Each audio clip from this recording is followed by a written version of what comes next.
नमस्कार। इन खबर में आपका स्वागत है। पाकिस्तान है कि मानता नहीं, हर समय वो चीन के साथ मिलकर के भारत को घेरने में लगा रहता है। एक बार फिर उसने बहुत बड़ी चाल चली।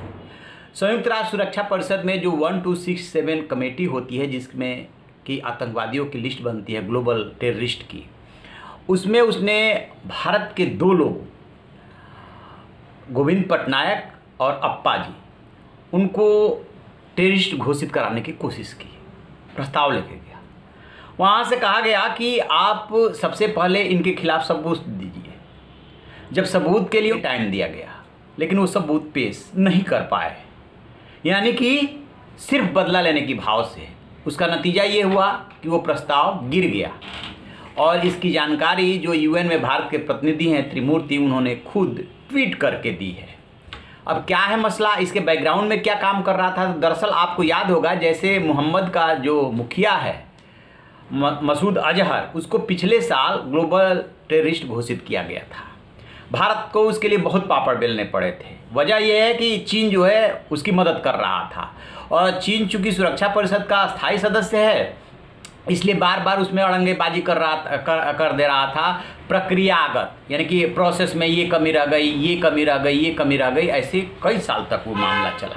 लेकिन अंततः उसको ग्लोबल टेररिस्ट घोषित करना पड़ा, यानी कि आतंकवादियों की लिस्ट में जो 1267 की प्रोसेस होती है, उस प्रोसेस के तहत उसको शामिल करना पड़ा। अब इससे जो पाकिस्तान है वो बौखलाया हुआ है। तो क्या किया कि दो भारतीयों का नाम आगे बढ़ा दिया, लेकिन वहाँ पे जो सुरक्षा परिषद है उसमें जो है यूके है, अमेरिका है, फ्रांस है, अस्थायी जो और प्रतिनिधि हैं जर्मनी वगैरह, उन सब ने इसका विरोध कर दिया कि पहले प्रूफ तो दो, ऐसे किसी के कहने से थोड़े कर लिया जाएगा। तो प्रूफ नहीं दे पाया। उसका नतीजा ये हुआ कि उसका वो प्रस्ताव गिर गया।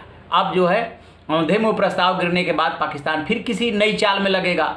कि दरअसल पाकिस्तान के साथ दिक्कत यह है कि वो एक प्लेटफॉर्म पे आकर के भारत के साथ खड़ा होना चाहता है। वो ये नहीं समझ रहा है कि तुमको एक टेररिस्ट कंट्री के रूप में दुनिया में जाना जा रहा है, एक कंगाल कंट्री के रूप में जाना जा रहा है। तुम्हारा प्रधानमंत्री स्वीकार कर चुका है कि तुम्हारे यहाँ इतने आतंकवादी हैं और वो ये गतिविधियाँ चलाते हैं। इसके बाद तुम भारत के साथ पैरेलल खड़ा होने की कोशिश करते हो, उसी तराजू पे तोलने की कोशिश करते हो। तो ये जितनी भी चालें हैं ना, ये झूठ का पुलिंदा, ये बहुत लंबे समय तक नहीं चल सकता। इतिहास गवाह है कि जब जब आप झूठ का सहारा लेंगे एक लिमिट तक। आपको याद होगा पाकिस्तान में 2008 जब मुंबई कांड हुआ था, बम कांड, एक लंबे समय तक इन्होंने आतंकवाद भारत को निर्यात किया। भारत कई बार बेबस नजर आया।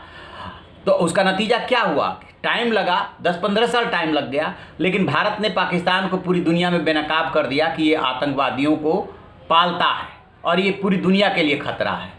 और जब ओसामा बिन लादेन वहाँ पे मारा गया तो पूरी दुनिया ने देख लिया कि क्या है पाकिस्तान की हकीकत। जब भारत ने एयर स्ट्राइक किया, सर्जिकल स्ट्राइक किया, तब भी दुनिया ने देखा कि क्या है असल में इसके पीछे। तो सब कुछ पाकिस्तान बेनकाब हो चुका है, इसके बावजूद वो मान नहीं रहा है। और अब एक बार फिर उसे जो है संयुक्त राष्ट्र में मात मिली है। तो देखते हैं कि अब आगे क्या करता है। तो आप ऐसी खबरों के लिए देखते रहिए हमारा डिजिटल चैनल इन खबर। इन खबर चैनल को सब्सक्राइब करें और बेल आइकन दबाना ना